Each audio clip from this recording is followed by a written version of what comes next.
Listen to me carefully. If you're working a 9 to 5 right now, waiting for Friday, and saving 10% in hopes of a quiet retirement, congratulations, you are the perfect citizen. For the system. You are the guy paying for the banquet you'll never be invited to. Ever wondered why you pay taxes on every single dollar, while Jeff Bezos or Elon Musk can go years without paying income tax while buying private islands? You think it's corruption? No. It's math that was hidden from you behind boring economics textbooks. Today, I'm exposing the primary ulcer of capitalism. I'm going to show you the buy, borrow, die strategy. This is a 3-stage rocket that the ultra-wealthy use to blast into the stratosphere, leaving you to pay for their fuel.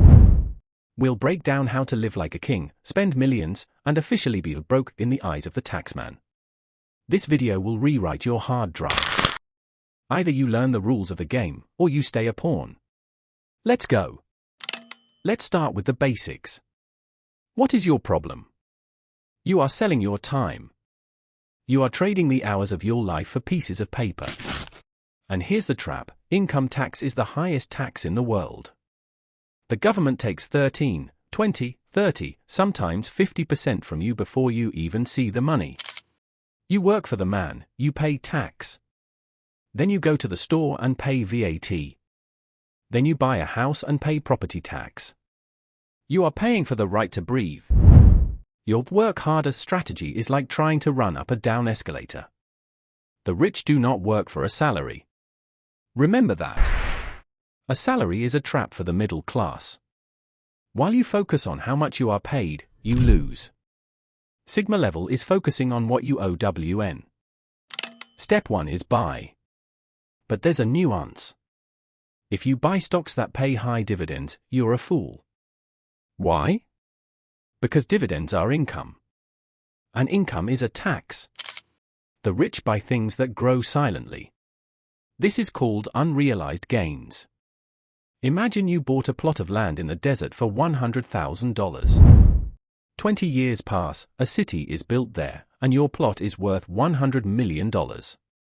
How much tax did you pay over those 20 years? 0. Your capital grew 1,000-fold, you became a multimillionaire, but to the state, you're still just that guy who owns a piece of land. You get rich in the shadows. You buy shares in companies like Berkshire Hathaway or Amazon that don't pay dividends but reinvest everything into growth. Your wealth swells like crazy, but as long as you haven't hit that sell button, you don't owe the government a dime. This is a legal stealth mode for your money. Let's bring Joe into the game. Joe is a good guy. He made $1 million on stocks. He wants to buy a villa in Italy. Joe does what you would do, he sells the stocks. And then the nightmare begins. The second Joe hits sell, the taxman taps him on the shoulder. Hey, nice profit, Joe. Give us $200,000 to $300,000 in capital gains tax. Joe is left with $700,000. He buys the house, but a year later he needs money for a business. He sells assets again, pays tax again, loses on commissions again. After 30 years, Joe discovers that half of his potential wealth was simply gifted to Uncle Sam. He constantly interrupted the magic of compound interest. Every time Joe touched his money, it cost him limbs. Joe fed the system, hoping it would protect him. Spoiler, the system doesn't care about Joe. Stage 2, borrow. How does Maria, our hero, buy a villa if she doesn't sell her stocks? She goes to the bank. She takes an SBLOC, a securities-based line of credit. Maria tells the bank, I have $10 million in stocks. Give me $2 million in cash. The bank says, sure. Take it at a sweet 3 to 4% annual interest. And here is the mind blow, a loan is not income. You can take $2 million, buy a yacht, fill it with models and champagne, and the IRS can't touch you. From a legal standpoint, you didn't earn money, you went into debt. You are a poor debtor riding a yacht. While Maria spends the bank's money, her stocks are growing at 8 to 10% a year.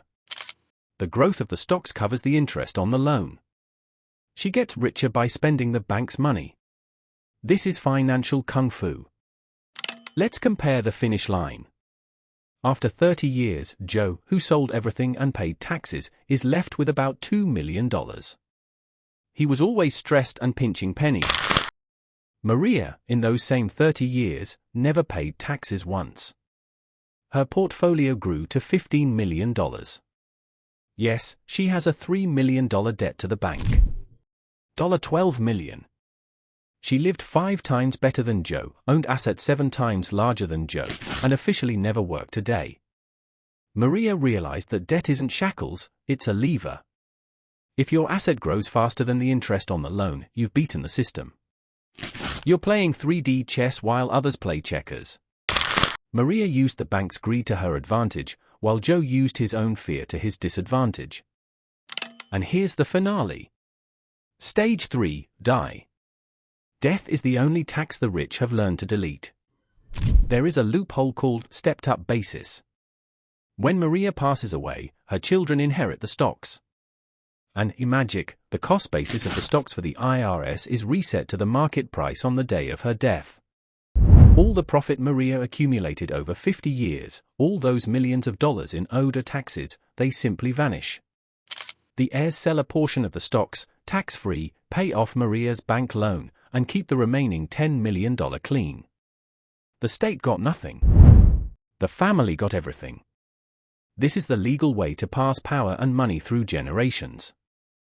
Now you know the truth. You can get angry, you can write furious comments about how unfair this is. Or you can start acting. The system won't change for you. You have to change for the system.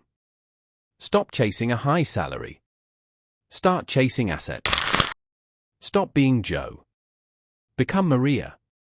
I've prepared a list of 5 tools that let you start this buy, borrow, die strategy even if you don't have a spare million right now. This is your first step towards stopping feeding the system and starting to feed your dynasty. Link in the description. Go to the channel, watch my video on the Sigma assets, and start building your fortress today. Stop being a pawn. It's time to be a player. See you there.